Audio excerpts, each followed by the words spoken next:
The Elysium system comprised of Elysium 1 and 2, Voska, Jalan, and Elysium 5. Kaleeth Jalan was a lush, beautiful alien world, known for its fields of stunning and bizarre rock formations. It was also once home to an indigenous species calling themselves the Tevarin. Originally, the Tevarin followed Rijora, a warrior code similar to Bushido on ancient Earth. Breaking this code could, for the worst offenders, lead to execution. Tevarin believed in honour, fealty, and duty above all else. Their military held absolute authority. Prove yourself in combat, and you will be rewarded with a rise in societal status. The highest Tevarin position was Warlord, which granted with it political as well as military stature. Although their focus on military prowess meant that in Tevarin society, power rested with a small number of people, Tevarin would also reward anyone who offered contribution into their system. Notably, those who provided opportunity through agriculture or industry were also granted benefits and status. Though sentient and intelligent, they had not evolved to humanity's level technologically, and in the 26th century, at a time when humanity was rapidly expanding into the universe through the terraforming initiatives, the UPE saw their potential. They were keen to bring them into the more modern and advanced UPE, and tried to establish contact. The Tevarin weren't really the talkative type.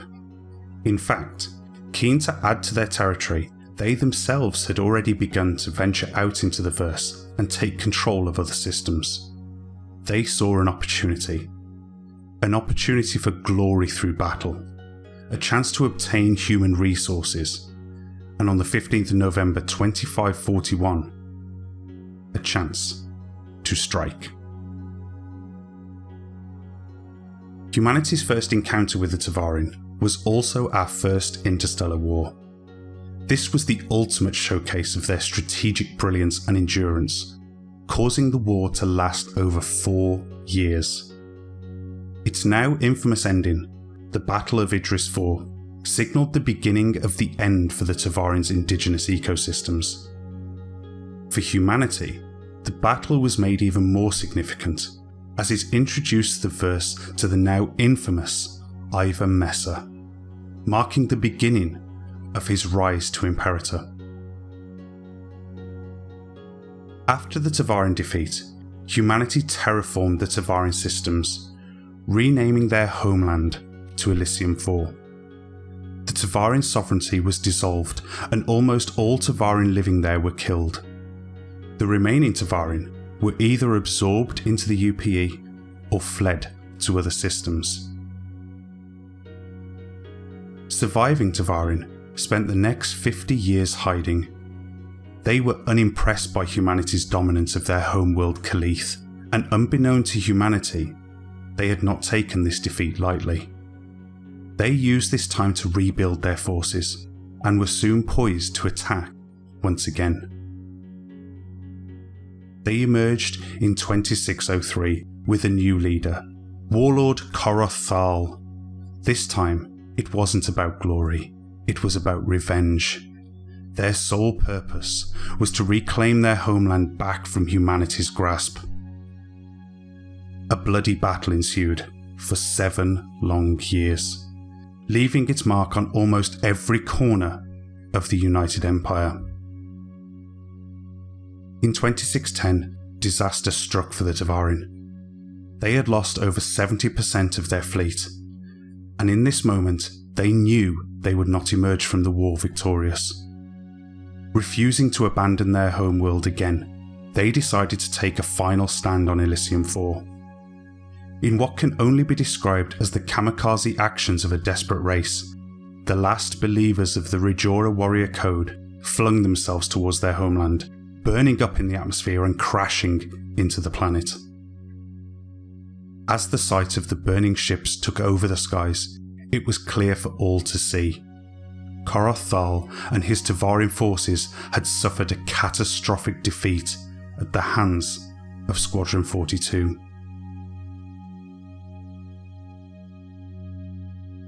Not only had they lost the war, their race was destroyed to near extinction. In a display of tolerance towards Xenos, humanity invited the Tevarin survivors into the UEE program, granting them citizenship. For the survivors, this defeat didn't just signal the all-but extinction of their species. The defeat saw the Tevarin lose their faith. The few survivors abandoned their beliefs, destroying their holy writ of Rejora, their last link to the warrior code. Today, the number of Tevarin citizens can be measured in double or triple digits. There is a sadness and anger throughout most of the Tevarin race. They find little joy in life. Gone are the honour-bound spiritual warriors of old, replaced with terse and cynical shadows of a bygone era.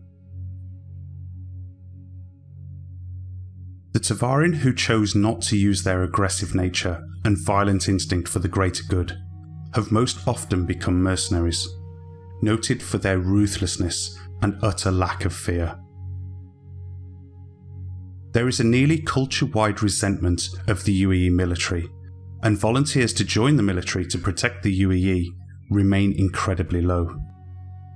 The majority of Tevarin in the military arrive via the UEE judicial system.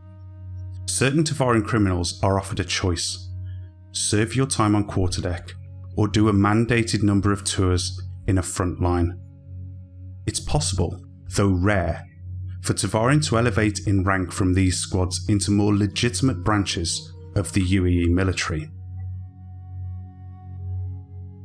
One of the most famous and important Tevarin UEE veterans is Suj Kosi. Kosi was born to a large family in the remote hills outside Gemma, the capital city of Jalan.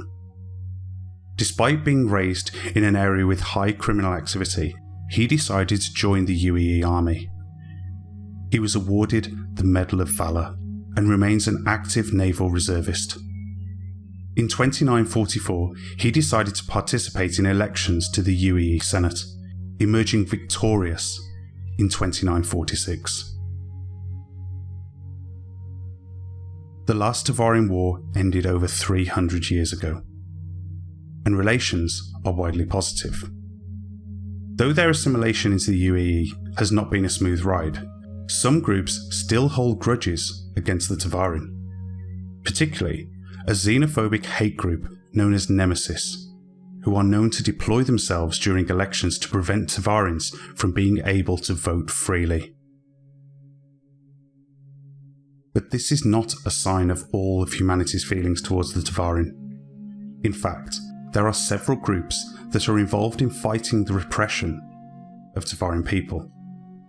They monitor activity of anti-Tevarin hate groups and collate data of xenophobic crimes from all UEE systems, and when needed, provide free legal representation and citizenship application support.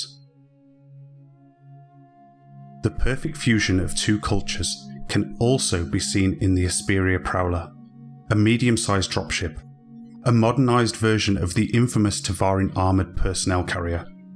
It combines the elegance and effectiveness of the Tevarin war machine with the reliability of modern human technology. Important perhaps for the joint future of these species is the fact that Tevarin representatives were present in 2800 at the opening of the Ark. This allowed humanity's first interstellar casualties of war the chance to hear what this new sanctuary could offer: the offer of hope, safety, and relative peace. As for their old homeworld Jalan, or Elysium 4, still offers signs of its old life.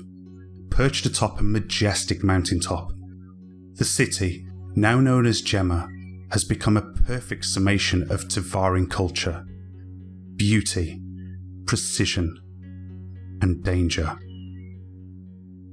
Some of the oldest Tevarin structures that managed to survive both wars, including a Rejoran temple, are located here.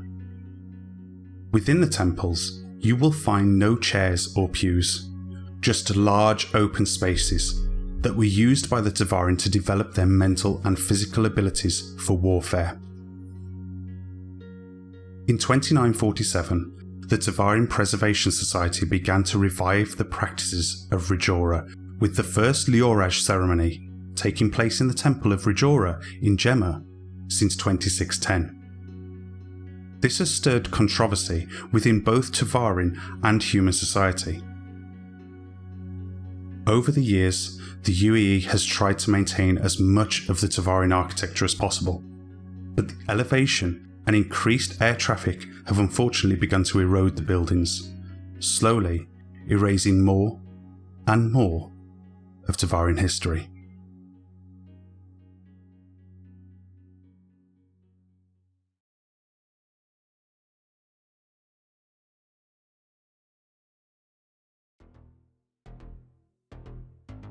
Thank you very much for watching. In this series, we are covering the history of the alien races in Star Citizen and humanity's encounters with them. We've touched upon some historic events that happened in our history here. However, if you would like to know more about these events and more about our long and storied history inside the verse, then please consider checking out the Time Capsule series, where this is covered in much more detail. All the links to everything I talk about in this video will be linked in the video description. Thank you again, and I hope to see you in the verse.